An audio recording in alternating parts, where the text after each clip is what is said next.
Langga, good morning. Silipin natin yung aking tanim mga langga na. Ito, mga langga yung tanglad ko malago na.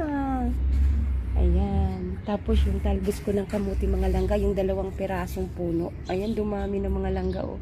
Kailangan na siyang talbusan para itanim din natin yung hanggang kailangan dito. Siguro siya putulin kasi ang haba niya mga langga. Oh.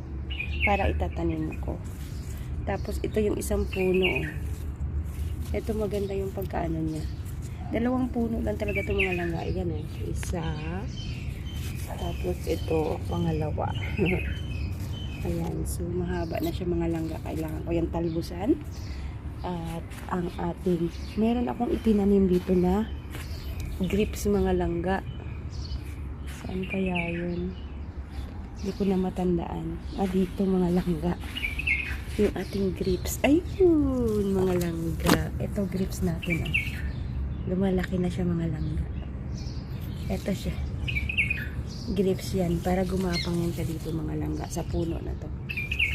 So yan yung pinanim nating grapes. Ayan.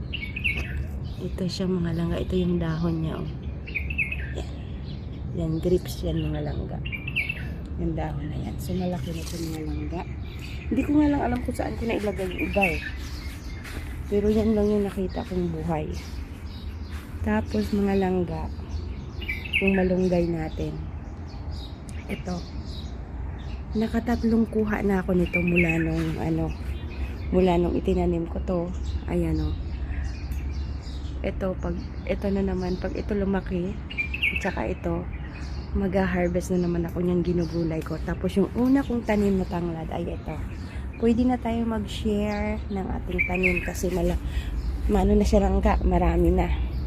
So pag may nanghihingi sa akin, ay mayroon pala ako ditong talbos mga langga oh. Hindi ko to alam. Hindi ko matandaan kung kailan ko to itinanim. Kasi tingnan nyo naman, baka sabay nun. Ayan siya mga langga. Diba? May talbos din pala dito. Kailangan ko siyang tatalbusan para dumami. Pero ganyan lang siya kaano eh. So may mga gulay na ako mga langga. Actually mayroon akong seeds ng pichay. Hindi ko lang maasikaso. Sobrang busy Ramadan ngayon mga langga. At itong bugambilya namin, walang katigil-tigil itong pamumulaklak.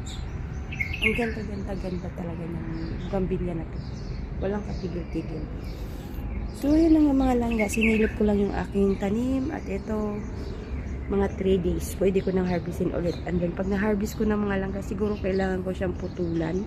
Siguro hanggang dito para hindi siya pataas ng pataas. Kasi pataas siya ng pataas, mahirap mag-harvest ng mataas na malunggay. So, pwede ko siyang putulan. Pero mag-aano siya dito. Meron siyang parang, uusbong. So, malalaman natin yung mga langga. Kailangan ko na yung putulin habang, medyo malamig-lamig pa rin. Kasi pag tag-init, mahirap putol. So, yan na nga mga langga. Ito naman mga halaman lang yan. So, ayun mga langga ko. At, umabot na nga pala dito yung talbos niya mga langga. So, kailangan natin yung haharbisin mga langga.